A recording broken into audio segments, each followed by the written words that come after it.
And now, Mystery Theater.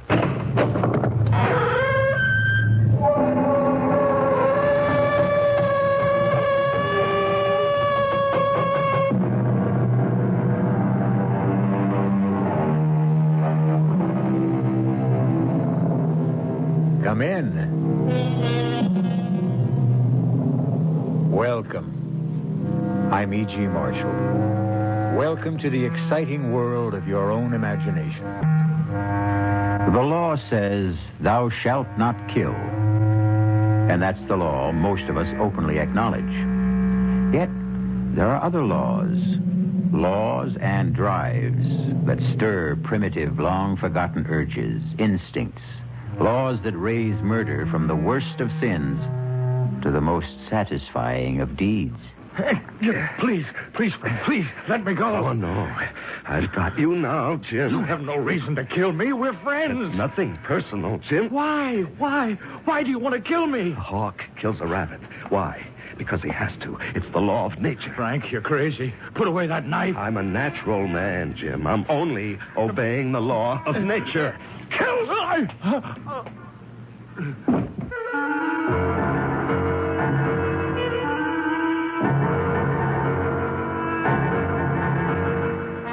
Our mystery drama, The Diary of a Madman, is based on the story by Guy de Maupassant and was adapted especially for the Mystery Theater by Sam Dan and stars Larry Haynes.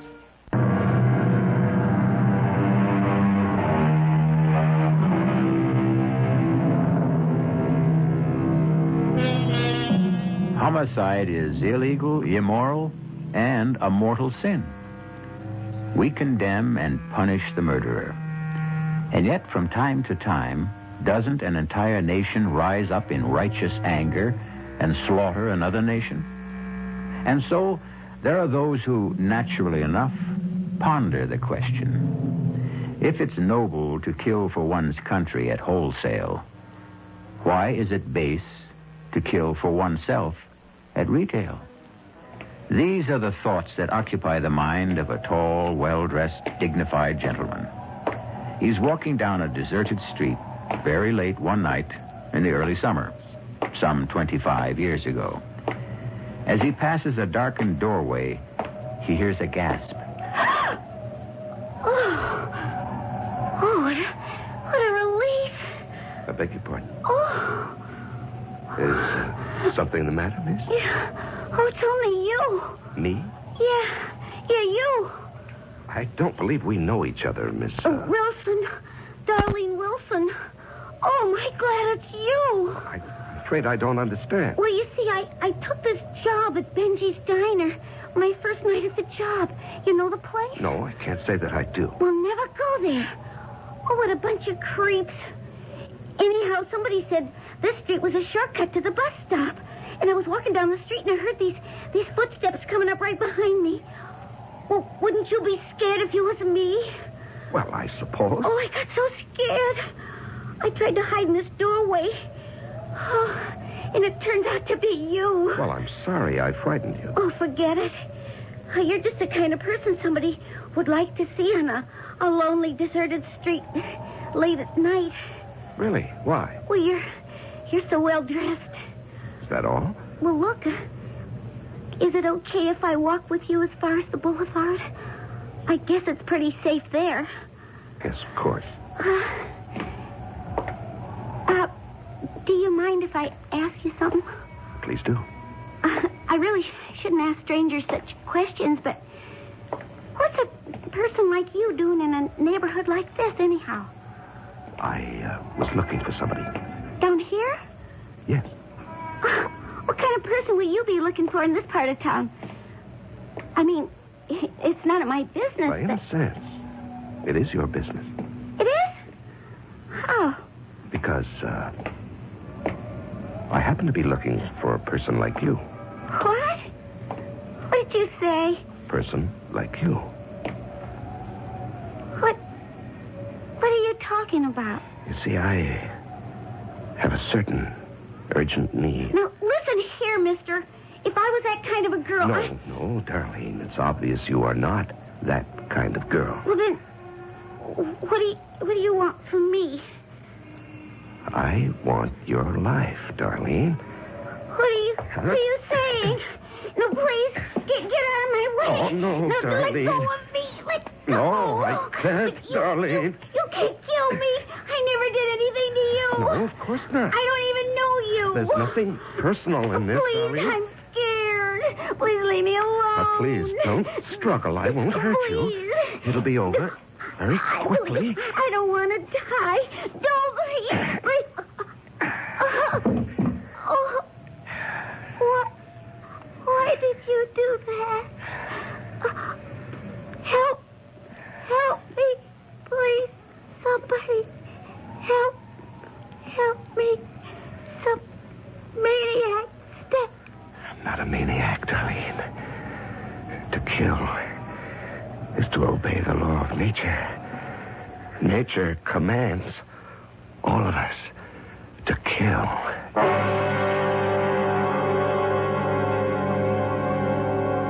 June 29th.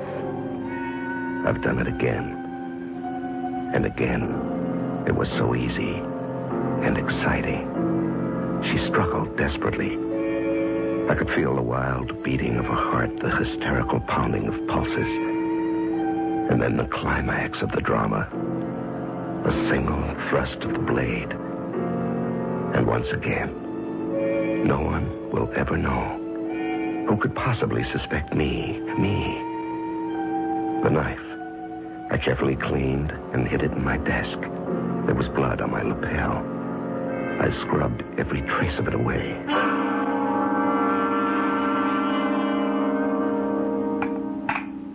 Morning, Frank. Good morning, dear.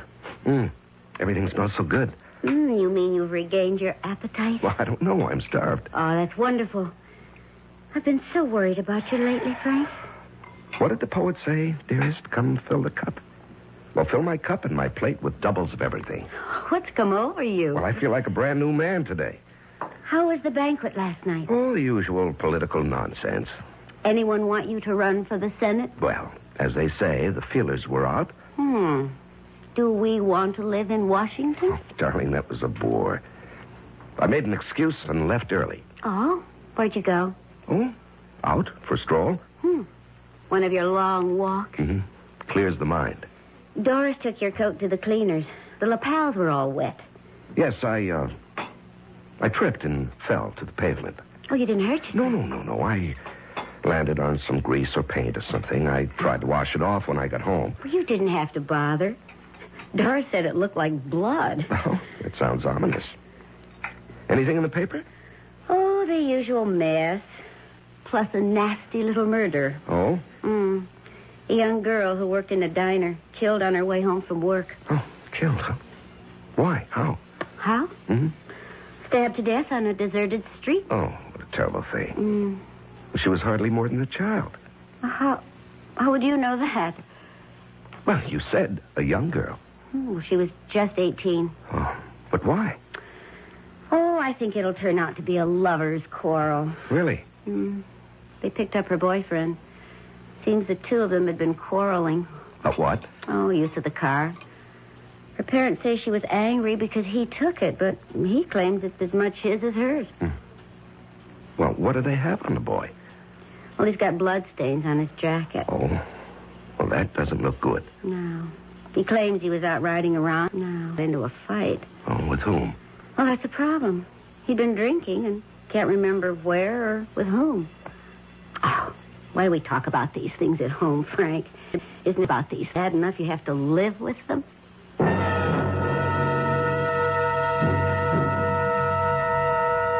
June 30th. Although I'm completely above suspicion, I can't afford to be careless. Not that anyone in his wildest dreams would ever suspect. Still, I should be more careful about my clothes. Last time, there were also bloodstains. And yesterday, I'd forgotten to lock my desk drawer. Of course, Estelle never bothers. But still, no one should ever read this diary. I didn't do it. They're lying. They're all lying. Order. Order. Order, I'll clear this court. The defendant will rise and face the bench. Your Honor, Don't you call me Your Honor, young man. By your conduct, you show no respect for the law or for this court. Judge Wallace, I didn't kill her. Why would I kill her? Why? I loved her. Young man, you're being given a fair trial. You have every opportunity to prove your innocence. Judge, please. None of them believe me. What are you saying? Everybody thinks I'm guilty. I can tell. But I was cruising around and I got into a fight.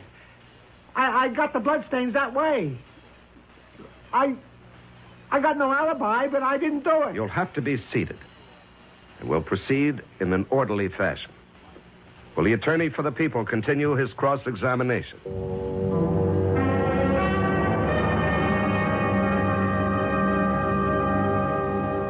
Aren't you going to finish your steak, Estelle? You mean you still have room for more? I'm always this way when I'm trying a case. Well, it must take a great deal out of you. Yes, especially this one. Why this one? Oh, I don't know. Frank, that boy's innocent. Estelle, that's for the jury to decide. No, not completely. It's for you to decide. I think you've decided. How can you say that? By the way you're handling it. Please, Frank, you may not be aware of it, but... Aware of what? Well, you're favoring the prosecutor. Now, that's ridiculous. Well, then... It has to be my imagination.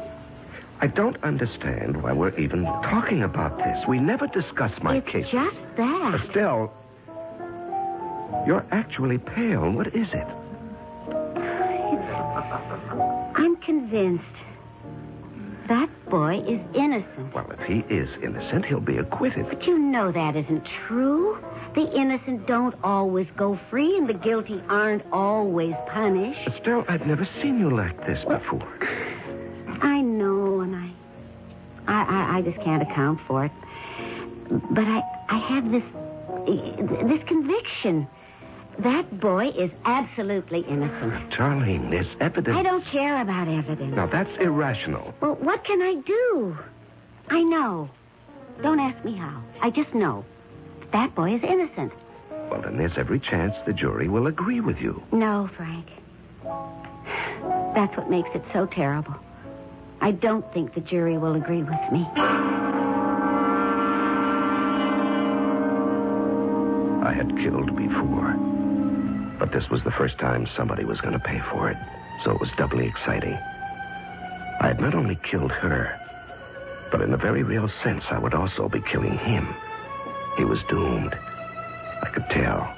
They didn't like the boy. I could read the verdict in their faces. And so I went out of my way to give them the kind of charge that would be as favorable to the defendant as I could make it, because I knew that nothing could save him. They stayed out a whole day, all night, and the better part of the next morning. There was never any doubt in my mind.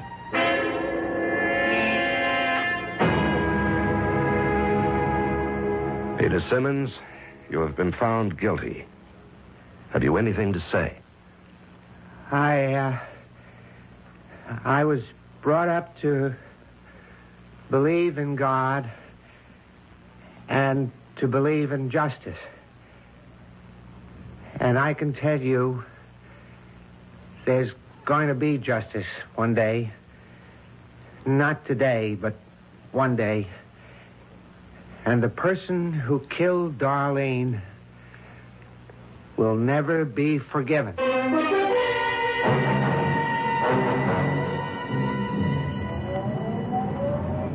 Thanks for picking me up, dear.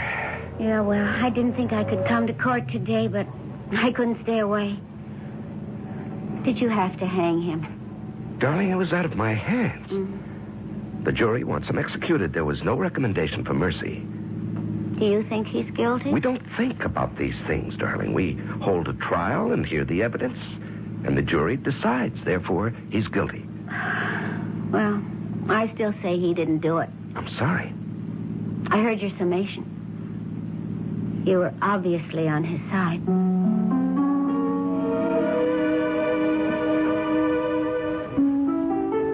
November 27th. All of his appeals ran out.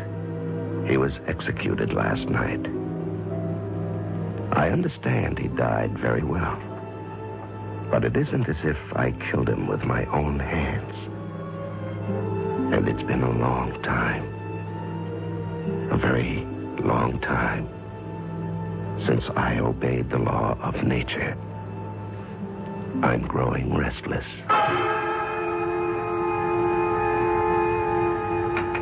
Oh, honey, I took so much trouble with that chicken. You haven't even touched her. I'm sorry, dear. Oh, you're out of sorts tonight. Actually, honey, you haven't been yourself all week. You've been working too hard. I have a headache. Oh, well, why don't you lie down? No. I think I'll take a walk. Well, it looks drizzly out. Well, that's just the kind of weather I like. Well, when you decide on one of your walks, there's nothing I can say to stop you. Put on your rubbers and wear a raincoat. Yes, of course, dear. I don't want to have to worry about you.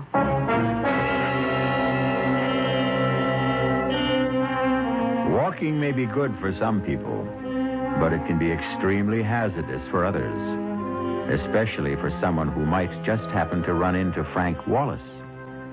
As Frank walks calmly through the rain-soaked streets, he sees a short, slight figure just up the block. And once again, there is the quickened pulse, the rapid heartbeat, the flushed face, and Frank's fingers tighten around the knife in his pocket.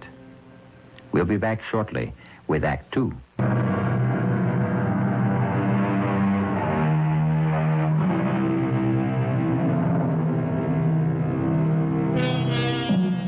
Franklin K. Wallace is a distinguished judge.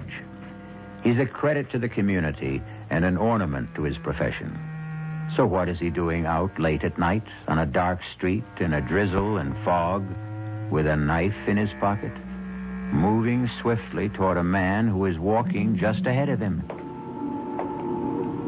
What? Hey, well, I'll be. It's Judge Wallace. Evening, Judge. Oh, it's, Jim Downer, don't you recognize me? Yes, of course. How are you, Donna? Well, I tell you, I'm having a problem. Oh? She says to me, Jim, you're chasing around. And it's true. I am. And she says, Jim, you've squandered not just your money, but mine. And it's true, I have. And she says, Jim, if you don't quit, I'll leave you or I'll kill you. Either one, maybe both. I don't know. Hey, what are you doing out on a night like this, Judge? Just walking. Oh, you don't kid old Jim. Nobody picks a night like this to go just walking. Something's up, huh, Judge? Well, nothing you'd want to write about in the newspaper, darn it. You know, Judge, I need a story in the worst way. I'm up against a deadline. I don't even have tomorrow's column. How about an idea? Well, how about, murder? Murder? Murder. Oh, no. No, I don't think so. Why not? Oh, because it's kind of offbeat, you know. Average person isn't concerned with murder. He doesn't think about killing. Oh, that's where you're wrong, down it. Killing is the law of nature. Every living being has the mission to kill. Well, Judge, I wouldn't exactly say that. Oh, yes, everyone wants to kill. Animals kill ceaselessly every day in order to live. Birds constantly must kill. Well, yeah, but we're not exactly talking about animals. Or we cause to be killed for our benefit. Well, it's kind of a gruesome topic. No, killing is almost the same as creating. To make and to destroy. These concepts are the history of the universe. Well, Judge, it's been great running into you, but I have some people down the line. To kill is the law. All right, if you say so, Because Judge. nature loves eternal youth. The more she destroys, the more she renews herself. Well, I wouldn't doubt that for a minute. Okay, I'll see you. Now, just a second. Huh? What is it? I want to show you something. Here, look. Judge, what are you doing with a knife? Judge, let go of me. Are you crazy? No, I'm not crazy. We kill animals, but that's not enough to satisfy. Now, wait a minute. Long ago, the basic need was met by human sacrifice. But now, each man must... Help! Quiet. I always treated you fairly, Judge. I always wrote good things about There's you. nothing personal in this. Please understand that. It has to be done. Judge. Don't struggle, Jim. It'll be over very quickly.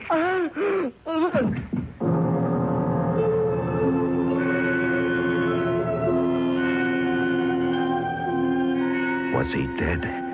I thought I heard someone coming. His scream may have been heard by someone, the police maybe. If he wasn't dead, I was doomed. But I didn't have time to make sure. I had to get out of there because I knew I had blood on my coat. I had to get out of there, and I had to get rid of that coat.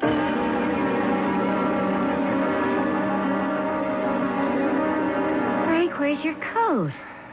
Estelle, I don't think you're going to believe me, but I gave it away.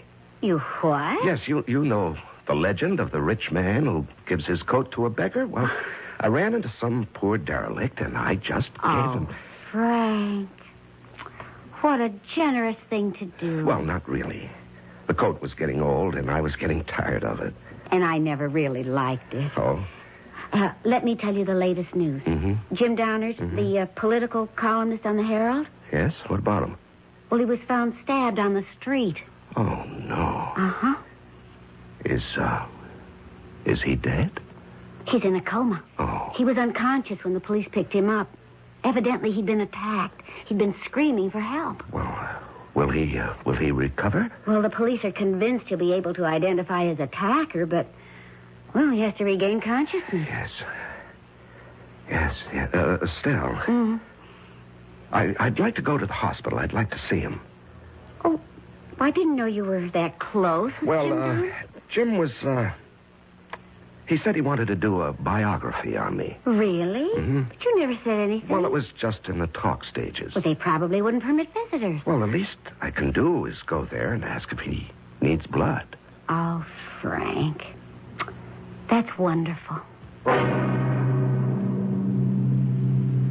The doctor said, sure, he needs blood. And they took a pint of mine, which I thought was only fitting and proper. And then I asked if I could see Jim. And the doctor said Jim was still in a coma, but I could pop inside for a second. There was a cop stationed outside the door. He saluted me, and I walked into the room. He was lying very still. There were all kinds of tubes attached to various parts of his body. As I leaned over to look at him, he slowly opened his eyes. And I knew he was going to live and destroy me, unless I could do something. I could hear the doctor out in the hall. He was exchanging greetings with a policeman. Quickly, I pulled gently at one of the tubes in his arm. I didn't know what that might do, but it was all I had time for. Do you want some warm milk, honey? No, I'll just go to bed. Any news about Jim Downard? Sorry to have to tell you this, Frank, but came over the radio a few minutes ago. Jim Downard is dead. Oh. They said he never really had a chance. January 20th. I had discovered something else. In addition to the thrill of killing, there is also the exhilaration that is felt by the victim. Nature is kind. She also gives the one who is doomed a feeling of the drama. I know, because for several hours last night, I could have been a victim. Had Jim Downard lived, well, it taught me a lesson. I should raise the stakes. I shouldn't be so invulnerable. After all, if I am absolutely 100% safe, where is the thrill? Morning, darling. Oh, I see you've prepared a big breakfast. You know, it seems to me that every time there's been a murder, you eat a big breakfast the following morning. Oh? How do you account for that? Well, how do you account for this? Police have suspect in Downard murder. Have they? It's remarkable. It only happened late last night, and they have their man a few hours later. Darling, he's not exactly their man. He's just a suspect. Well, they don't say, but they hint pretty strongly that the evidence against him is rather heavy. Well, now, that's for a jury to decide. I don't know, Frank. I don't think he did it. Oh, no. Here we go again. Well, it's just a feeling. Darling, he'll have his day in court. Well, that doesn't necessarily prove anything. Estelle, are you attacking our system of justice? Did that poor kid, what's his name, Peter Simmons, did he get justice? Well, he got a fair trial. Huh. Well, I still believe he's innocent, for all the good that does him now. And I believe this man is innocent, too. Estelle, you don't know what the evidence Well, is. it's just a feeling, and it just won't go away. Oh, you're being silly. Maybe. I just wish that you weren't involved. Well, I have to be involved. It's my job. February 23rd. The man's name is Tom Lewis, 30 years old. He has a previous record. He did time for robbery and again for assault. I don't think his chances are too good. He doesn't have a very good story either. Well, I was just walking along down the street, see, and I thought I heard somebody yell for help. So I wasn't going to get mixed up in it, see, but it was foggy. And I couldn't see, you know. And I guess I must have tripped over him. I could see he was dead, or good as dead. And there was blood. There was blood all over him. And that's how it got over me. And the money, well, all right, I figured as long as he's dead anyhow, he might have a couple of bucks on him, so I reached into his pocket.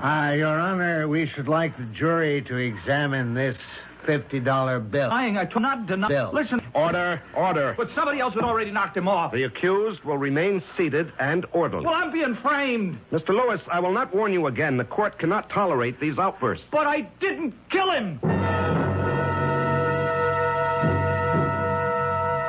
February 25. I see now each of my murders has been a masterpiece. I feel like an artist. With this difference, I cannot accept credit for my work. Well, perhaps the day will come when a man will be honored for a superlative job, such as I can do. Meanwhile, I'm not exactly being cheated. No one else wants to take credit for my work either. That's a consolation.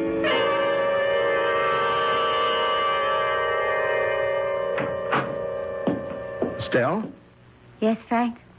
Well, now, what are you doing sitting here in the dark? Is it dark? I hadn't noticed. Well, did you fall asleep? No. Well, let me turn on the light. There. That's better. Well, what a day. Did you hear about it on the news? No. The boy. He isn't doing his case much good with all those outbursts. Would you like to go somewhere for dinner? I don't feel like eating out. Oh, well, that's all right. I just assumed. The truth is, I don't feel like eating at all. What's wrong? That's a good question. How can I answer it? Estelle. I don't have the faintest idea of what to say or what to think. About what? About everything. Darling, I wish I knew what you were talking about. But there's really nothing I have to tell you. You're the one who has to tell me. I always tell you everything. I was paying the bills today. Oh, well, that's enough to get anybody down. And, I ran out of blank checks. Oh? I remembered Yes. that you always have an extra book of checks in your desk drawer. Oh, But you always keep it locked. yes, that's right. I do. I thought, maybe this time, you might have left it open. Estelle, I never go through your things. We always respected each other's privacy. But the drawer just happened to be open. And I found this little book. And, did you read it? Yes. Yes, Frank, I read it. Every single word of it. Did you tell anyone about it? No, Frank. I've told no one. Well, that's good. That's very good to know. Frank.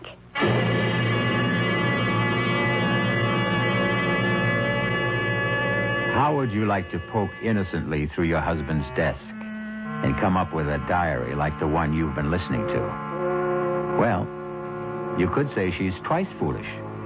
First, to find the diary, and second, to let him know it. We'll let you know what happens when I return shortly with Act. Might have left.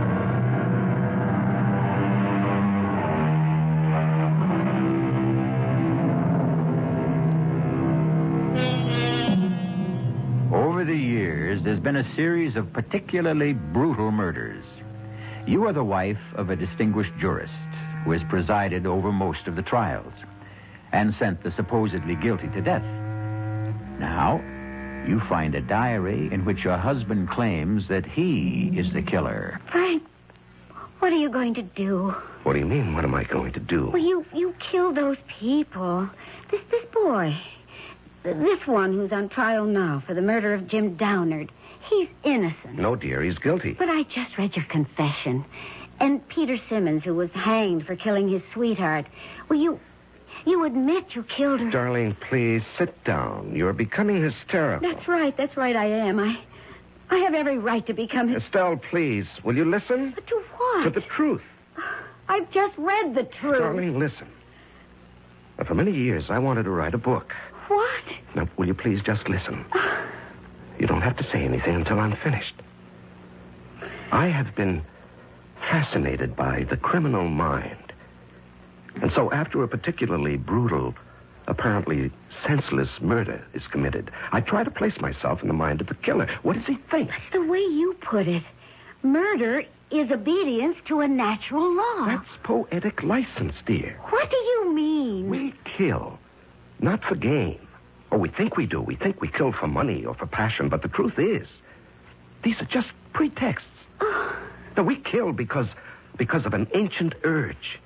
And when the urge becomes strong enough, we take advantage of any pretext that comes up. But I'm not aware of this urge. And neither am I, dear.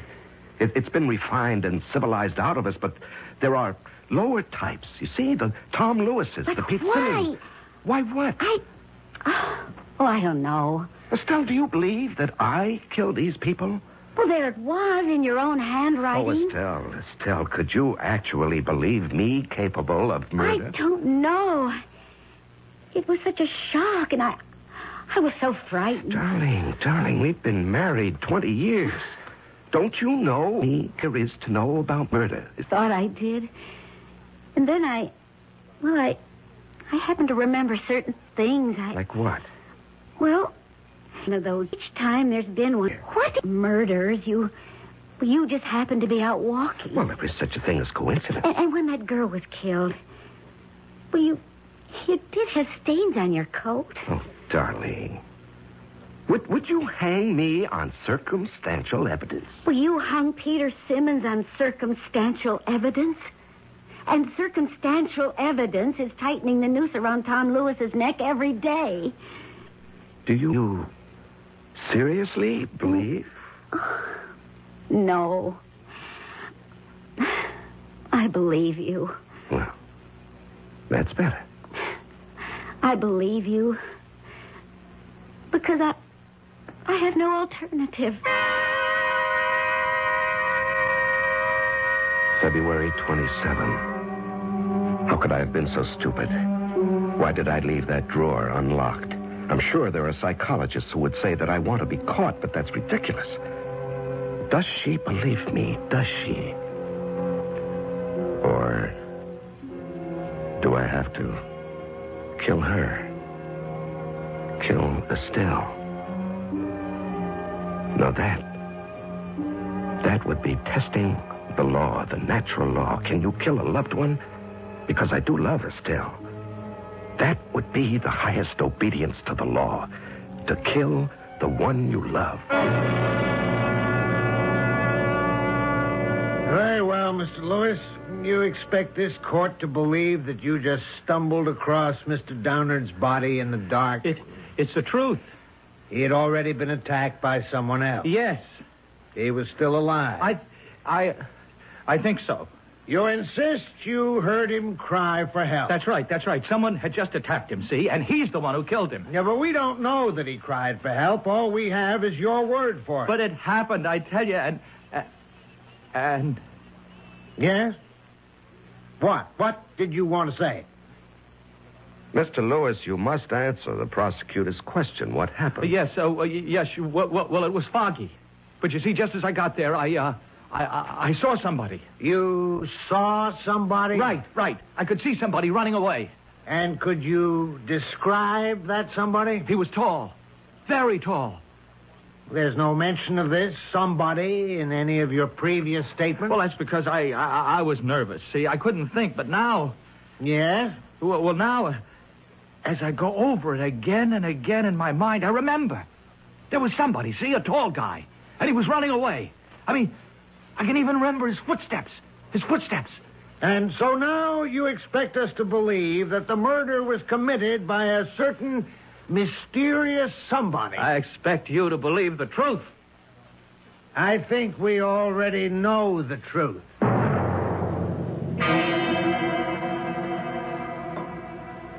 You heard about today's testimony, Estelle? Yes. He claims that a tall, mysterious stranger was running away from the scene. Yes, I know about it. I was out walking that night. And I'm tall. Exceptionally tall. Yes. And if you want to add it, I came home without my coat. Now, why would I do that? To get rid of it. And why would I want to get rid of my coat? Because of the stains, naturally. Oh, please, Frank. How are we going to live with this, Estelle? You suspect me of being a killer. I never You said don't that. have to say. I can tell by your face, by the tone of your voice, you suspect me. I don't know. I don't know what to think. Well, you think I'm a killer. Shouldn't you want to stop me? How? Even if I believed it, who would believe me? I'm sorry, Estelle. I'm sorry for both of us. I should have never written a book like that. You should never have read it. I don't know what kind of life we can have together. You'll never know the truth. But I will, Frank, I will. I found a way to determine the truth. How? How could you? The truth is in your diary. I read your diary very closely. I found a way. I found a way.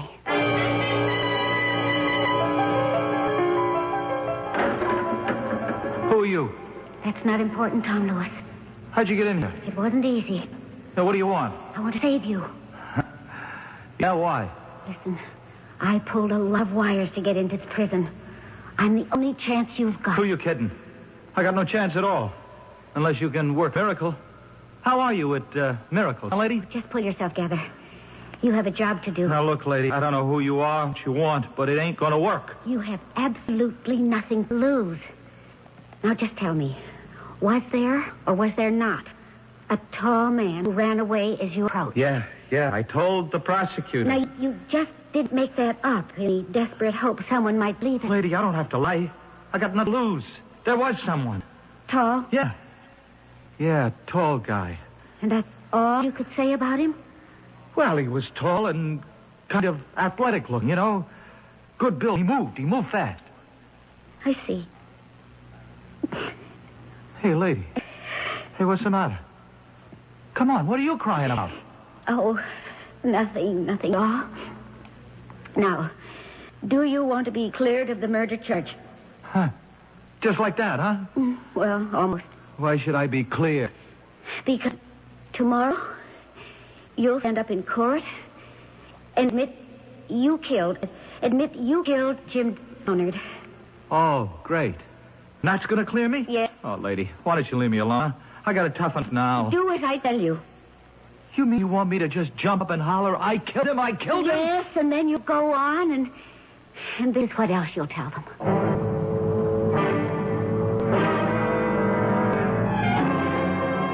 So, ladies and gentlemen of the jury, you've heard all the testimony, seen all the evidence, and now it's up to you to decide whether the accused, Tom Lewis, is guilty as charged of the crime of murder. They don't have to decide. There will be order in this court. Order. I mean, what's to decide? I'm guilty. Hey, here we say. Order. Order. The prisoner will be seated. I'm guilty. Do you see? I don't know what those clowns on the jury think. I killed him. I killed Jim Donard. I killed him. I'm proud of it. I'm proud of it. Sure, I killed him. What's wrong with that? Everybody kills sooner or later. We're all killers, you see. I killed him because I couldn't help myself. Said be seated. Didn't you ever want to kill somebody, Judge, huh? Didn't you? I'll have you removed from this court. What do I care? I killed him. I also killed that woman last year, you know? That Darlene, right? Darlene, what's her name? I killed her. Her boyfriend swung for it. You did not. I did. I can still feel the wild beating of her heart, you see? The hysterical pounding of her pulse. And then you stab. You stab the knife. You didn't kill her. I killed her. And I killed Tom Downard. You can take that away from me. Don't anybody try to take it away from me. Silence. I won't be silent. I killed because I had to. I had to obey the law. The natural law. Nature commanded me to kill. That's a lie. You're a cheap little What would you know about nature's laws? What would an ignorant hoodlum like you know about nature's law? What an illiterate clod like you know about the dark hidden places in the human soul? What would you know about bloody imperatives of the race? I know. I killed both of them. You're a liar. You didn't kill anybody. I did. I killed Darlene Wilson and I killed Jim Donnet, and I can prove it. Frank. Now you know, Giselle. Now you know I did it. They weren't cheap little crimes of passion. They were obedience to the elemental law. You know that's the truth, Estelle. Show them the book. Show everybody the book.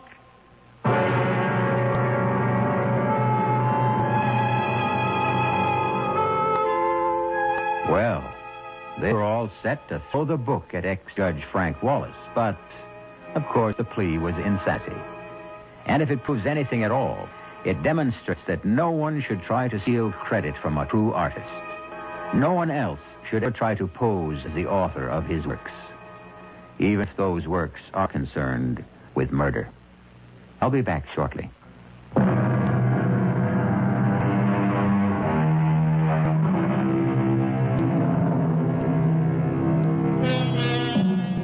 You've heard him say, murder will out. It's supposed to mean that murder cannot be hidden. The fact will eventually emerge. However, the tale you just heard adds a chilling dimension to that statement. It can now mean that murder may slumber deep inside each of us, that one day it may find its way out. No, that won't do. Better enjoy murder vicariously with us. That way, you'll never be tempted or driven. Our cast included Larry Haynes, E.V. Juster, Robert Dryden, and William Redfield. The entire production was under the direction of Haim Brown. This is E.G. Marshall inviting you to return to our Mystery Theater for another adventure in the macabre. Until next time, pleasant dreams.